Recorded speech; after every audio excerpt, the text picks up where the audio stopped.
I was actually crying when I finished the script, so that was my first reaction, but I read the whole thing in one sitting, in one go. I didn't move for kind of like 2 hours. I just read the whole thing page to page and just loved it.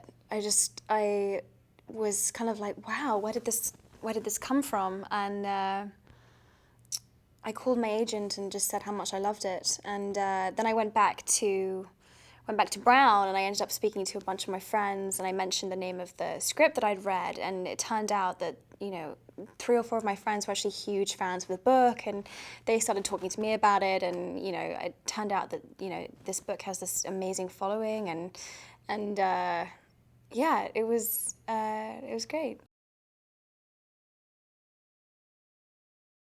There's no way that you can read the book having been through, any kind of, high school experience or, and just not, or even not even a high school experience, but just having been through being a teenager and not be able to relate to one of the experiences of the characters. It's just so, it just covers so much, and it's so real. It's so true. And I didn't need to go to an American high school or go to prom or have any of those kind of experiences to be able to relate to Sam or Charlie or Brad or any of the characters.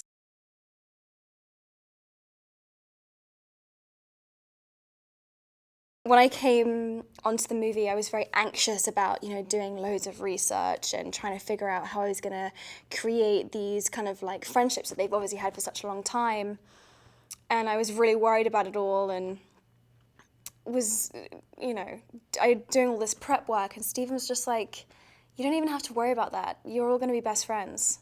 And I was like, really? He's like, yeah, you're all going to be best friends and you're going to have the summer of your life.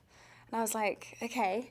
And it turned out to be completely true. Like, I've met probably some of my, friends for life on this movie.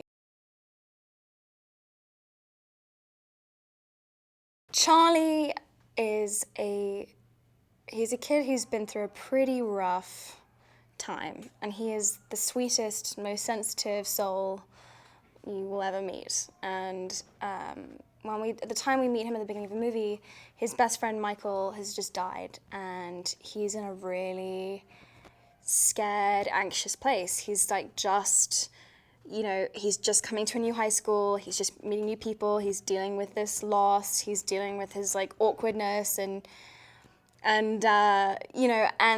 Sam, I think even more than Patrick at the beginning, she really sees that, and she's kind of like, she decides with Patrick to take him under their wing and and to take care of him and kind of like shepherd him through high school essentially, which can be,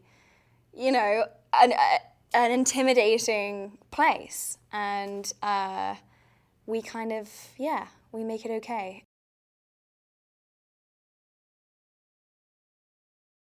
Watching Logan be Charlie, it's just devastating. Ezra and I have watched the monitor a bunch of times and just looked at each other and been like, he so innately understands Charlie's awkwardness and kind of his innocence. And Logan has that. It's interesting. Logan is incredibly smart and, very professional and very hardworking, but then there's also the side of Logan that's incredibly just like sweet and very, he just thinks the best of people all the time. And that's Charlie. And he's just, and he also has that kind of like honesty, that purity.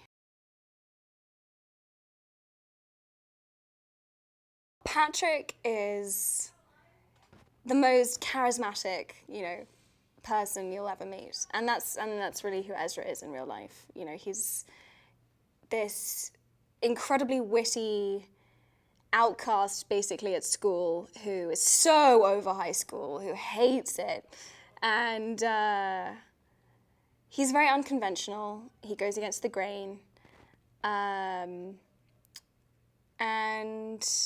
he's Sam's best friend.